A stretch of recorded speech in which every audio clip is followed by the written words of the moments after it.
ਤੁਸੀਂ ਸੁਣ ਰਹੇ ਹੋ ਪੰਜਾਬੀ ਰੇਡੀਓ USA ਤੇ ਸਿੱਖ ਇਤਿਹਾਸ ਦੇ ਵਿੱਚ ਅੱਜ ਦਾ ਦਿਨ। ਅੱਜ 22 ਨਵੰਬਰ ਹੈ।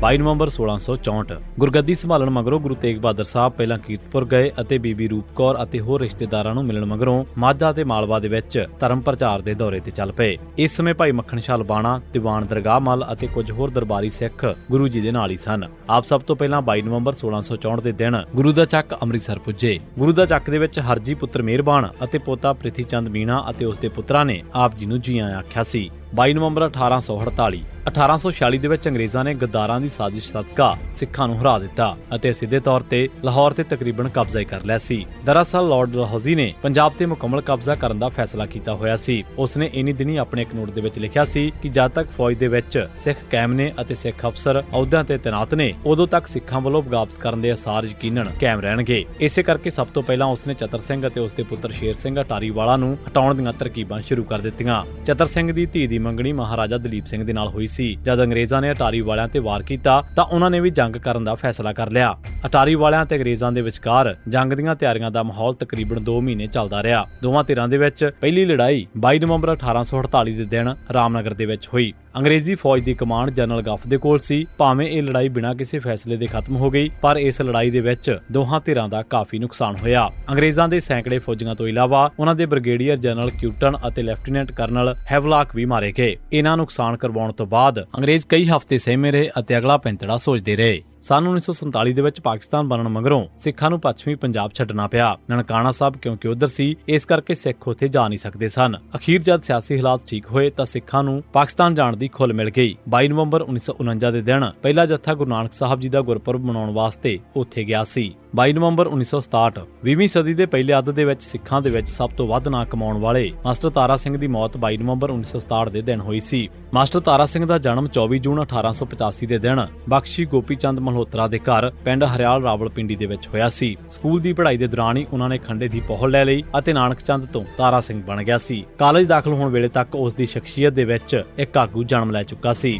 ਅੰਗਰੇਜ਼ੀ ਹਕੂਮਤ ਦੇ ਦੌਰਾਨ ਪੰਜਾਬ ਦੇ ਵਿੱਚ ਹੋਈ ਪਹਿਲੀ ਸਿਆਸੀ ਐਜੀਟੇਸ਼ਨ 1907 ਦੇ ਵਿੱਚ ਖਾਲਸਾ ਕਾਲਜ ਅੰਮ੍ਰਿਤਸਰ ਦੇ ਵਿਦਿਆਰਥੀਆਂ ਵੱਲੋਂ ਪਾਏ ਗਏ ਹਿੱਸੇ ਦੀ ਉਸੇ ਨੇ ਅਗਵਾਈ ਕੀਤੀ ਸੀ। ਇਸ ਤੋਂ ਅਗਲੇ ਸਾਲ ਹੀ ਉਹ ਲਾਇਲਪੁਰ ਦੇ ਵਿੱਚ ਖਾਲਸਾ ਸਕੂਲ ਦਾ ਹੈਡਮਾਸਟਰ ਬਣ ਗਿਆ ਅਤੇ ਸਿਰਫ 15 ਰੁਪਏ ਪ੍ਰਤੀ ਮਹੀਨਾ ਤਨਖਾਹ ਤੇ ਕੰਮ ਕਰਨਾ ਮਨਜ਼ੂਰ ਕੀਤਾ। ਇੱਥੋਂ ਹੀ ਉਸ ਨੇ ਸੱਚਾ ਢੰਡੋਰਾ ਤੇ ਫਿਰ ਪਰਦੇਸੀ ਖਾਲਸਾ ਨਾਂ ਦੀਆਂ ਅਖਬਾਰਾਂ ਕੱਢਣੀਆਂ ਸ਼ੁਰੂ ਕੀਤੀਆਂ ਸਨ। 1920 ਦੇ ਵਿੱਚ ਜਦ ਗੁਰਦੁਆਰਾ ਸੁਧਾਰ ਲਹਿਰ ਸ਼ੁਰੂ ਹੋਈ ਸੀ ਤਾਂ ਮਾਸਟਰ ਤਾਰਾ ਸਿੰਘ ਦਾ ਉਸ ਦੇ ਵਿੱਚ ਵੱਡਾ ਰੋਲ ਸੀ। ਉਹ ਸ਼੍ਰੋਮਣੀ ਕਮੇਟੀ ਦਾ ਪਹਿਲਾ ਸਕੱਤਰ ਵੀ ਸੀ ਅਤੇ ਮਗਰੋਂ ਕਈ ਸਾਲ ਪ੍ਰਧਾਨ ਵੀ ਰਿਹਾ। ਉਸ ਦੀ ਪਹਿਲੀ ਗ੍ਰਿਫਤਾਰੀ ਚਾਬੀਆਂ ਦਾ ਮੋਰਚਾ ਨਵੰਬਰ 1921 ਦੇ ਵਿੱਚ ਹੋਈ ਸੀ। ਇਸ ਮਗਰੋਂ ਤਕਰੀਬਨ ਹਰ ਮੋਰਚੇ ਦੇ ਵਿੱਚ ਉਹ ਜੇਲ੍ਹ ਗਿਆ ਅਤੇ ਕਈ ਸਾਲ ਜੇਲ੍ਹਾਂ ਕੱਟੀਆਂ। ਮਾਸਟਰ ਤਾਰਾ ਸਿੰਘ ਸ਼੍ਰੋਮਣੀ ਅਕਾਲੀ ਦਲ ਅਤੇ ਸਿੱਖ ਲੀਗ ਦੇ ਪ੍ਰਧਾਨ ਵੀ ਰਹੇ ਸਨ। ਉਹਨਾਂ ਨੇ ਨਹਿਰੂ ਰਿਪੋਰਟ 1928 ਦੇ ਖਿਲਾਫ ਕੌਮ ਨੂੰ ਅਗਵਾਈ ਦਿੱਤੀ। ਫਿਰਕੂ ਫੈਸਲੇ 1932 ਦੇ ਖਿਲਾਫ ਉਹਨਾਂ ਜਹਾਦ ਖੜਾ ਕੀਤਾ। 1932 ਤੋਂ 1947 ਤੱਕ ਉਸਨੇ ਸਿੱਖ ਹੱਕਾਂ ਵਾਸਤੇ ਲਸਾਨੀ ਰੋਲ ਅਦਾ ਕੀਤਾ। ਆਜ਼ਾਦ ਪੰਜਾਬ ਉਸ ਦੀ ਵਧੀਆ ਸਕੀਮ ਸੀ ਜੋ ਈਰਖਾਲੂ ਆਗੂਆਂ ਦੇ ਵਿਰੋਧ ਕਰਕੇ ਸਿਰੇ ਨਾ ਚੜ ਸਕੀ। 1940 ਤੋਂ ਮਗਰੋਂ ਉਸਨੇ ਖਾਲਿਸਤਾਨ ਦਾ ਨਾਅਰਾ ਲਾਇਆ ਅਤੇ ਕਿਹਾ ਕਿ ਜੇਕਰ ਪਾਕਿਸਤਾਨ ਬਣੇ ਤਾਂ ਖਾਲਿਸਤਾਨ ਵੀ ਬਣੇ।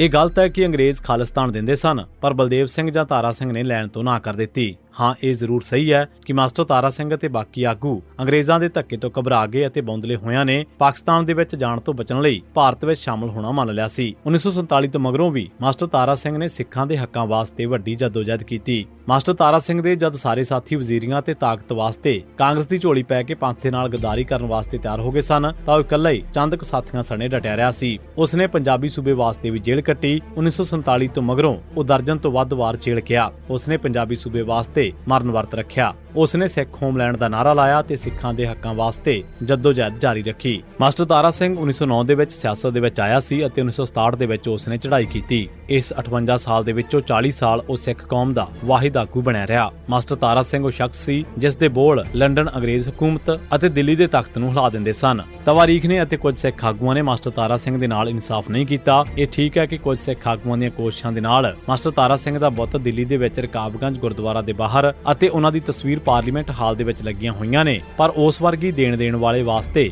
ਇੰਨਾ ਕੁਝ ਤੁੱਛ ਹੀ ਹੈ। ਮਾਸਟਰ ਤਾਰਾ ਸਿੰਘ ਦੇ ਨਾਂ ਤੇ ਇੱਕ ਯੂਨੀਵਰਸਿਟੀ ਬਣਾਈ ਜਾਣੀ ਚਾਹੀਦੀ ਹੈ। ਉਸ ਦੇ ਨਾਂ ਤੇ ਇੱਕ ਹਵਾਈ ਅੱਡੇ ਦਾ ਨਾਂ ਵੀ ਰੱਖਿਆ ਜਾਣਾ ਚਾਹੀਦਾ ਹੈ। ਪਾਕਿਸਤਾਨ ਦੀ ਸਰਹੱਦ ਤੇ ਮਾਸਟਰ ਤਾਰਾ ਸਿੰਘ ਦਾ ਬੁੱਤ ਲਾਇਆ ਜਾਣਾ ਚਾਹੀਦਾ ਹੈ ਤਾਂ ਜੋ ਇਸ ਮੁਲਕ ਦੇ ਵਿੱਚ ਆਉਣ ਵਾਲੇ ਨੂੰ ਤਾਂ ਲੱਗੇ ਕਿ ਇਹ ਸਰਹੱਦ ਸਤਲੁਜ ਤੱਕ ਬਣਨ ਵਾਲੀ ਥਾਂ ਤੇ ਵਾਘੇ ਤੱਕ ਕਿਸ ਨੇ ਬਣਵਾਈ ਸੀ। 22 ਨਵੰਬਰ 1987 ਦੇ ਦਿਨ ਪੰਜਾਬ ਪੁਲਿਸ ਨੇ ਸੁਖਬੀਰ ਸਿੰਘ ਉਰਫ ਸੁੱਖਾ ਵਾਸੀ ਰਸੂਲਪੁਰ ਕਲਾਂ ਜ਼ਿਲ੍ਹਾ ਅੰਮ੍ਰਿਤਸਰ ਅਤੇ ਰਤਨ ਸਿੰਘ ਨਕਲੀ ਮੁਕਾਬਲਿਆਂ ਦੇ ਵਿੱਚ ਸ਼ਹੀਦ ਕੀਤੇ। ਕੀਤੇ। 22 ਨਵੰਬਰ 1999 ਦੇ ਦਿਨ ਗੁਰਮੇਲ ਸਿੰਘ ਜਗਜੀਤ ਸਿੰਘ ਫੌਜੀ ਵਾਸੀ ਸੁਰ ਸਿੰਘ ਵਾਲਾ ਨੂੰ ਨਕਲੀ ਮੁਕਾਬਲਿਆਂ ਦੇ ਵਿੱਚ ਸ਼ਹੀਦ ਕੀਤਾ। 22 ਨਵੰਬਰ 1990 ਦੇ ਦਿਨ ਪੰਜਾਬ ਪੁਲਿਸ ਨੇ ਗੁਰਮੀਤ ਸਿੰਘ ਬਿੱਲਾ ਵਾਸੀ ਬੋਪਾਰਾਏ ਕਲਾਂ, ਜਸਬੀਰ ਸਿੰਘ ਜਲੰਧਰੀ ਵਾਸੀ ਪੀਰ ਮੁਹੰਮਦ, ਹੰਸਪਾਲ ਸਿੰਘ ਬੱਬੀ ਵਾਸੀ ਰਾਜਵਾਨਾ ਖੁਰਦ ਲੁਧਿਆਣਾ, ਪਰਮਜੀਤ ਸਿੰਘ ਪਮਾ ਵਾਸੀ ਘਸੀਟਪੁਰਾ ਗੁਰਦਾਸਪੁਰ, ਬਬਲਾ ਸਿੰਘ ਬੀਏ, ਅੰਗਰੇਜ਼ ਸਿੰਘ ਫੌਜੀ, ਜਗਤਾਰ ਸਿੰਘ ਸੋਨੂ ਵਾਸੀ ਮਨਿਆਲਾ ਨਕਲੀ ਮੁਕਾਬਲਿਆਂ ਦੇ ਵਿੱਚ ਸ਼ਹੀਦ ਕਰ ਦਿੱਤੇ। 22 ਨਵੰਬਰ 1992 ਦੇ ਦਿਨ ਪੰਜਾਬ ਪੁਲਿਸ ਨੇ ਬਿੱਕਰ ਸਿੰਘ ਪੁੱਤਰ ਜਗਰੂਪ ਸਿੰਘ ਵਾਸੀ ਗੁਸਾਣ ਜ਼ਿਲ੍ਹਾ ਸੰਗਰੂਰ ਅਤੇ ਧਨਾ ਸਿੰਘ ਪੁੱਤਰ ਮੇਹਰ ਸਿੰਘ ਵਾਸੀ ਘੁਮਾਣ ਜ਼ਿਲ੍ਹਾ ਸੰਗਰੂਰ ਨੂੰ ਨਕਲੀ ਮੁਕਾਬਲਿਆਂ ਦੇ ਵਿੱਚ ਸ਼ਹੀਦ ਕੀਤਾ। 22 ਨਵੰਬਰ 1993 ਦੇ ਦਿਨ ਪੰਜਾਬ ਪੁਲਿਸ ਨੇ ਦਲਵੀਰ ਸਿੰਘ ਪੁੱਤਰ ਬਲਵੰਤ ਸਿੰਘ ਵਾਸੀ ਧਾਂਦਰਾ ਜ਼ਿਲ੍ਹਾ ਸੰਗਰੂਰ ਨੂੰ ਇੱਕ ਨਕਲੀ ਮੁਕਾਬਲੇ ਦੇ ਵਿੱਚ ਸ਼ਹੀਦ ਕੀਤਾ।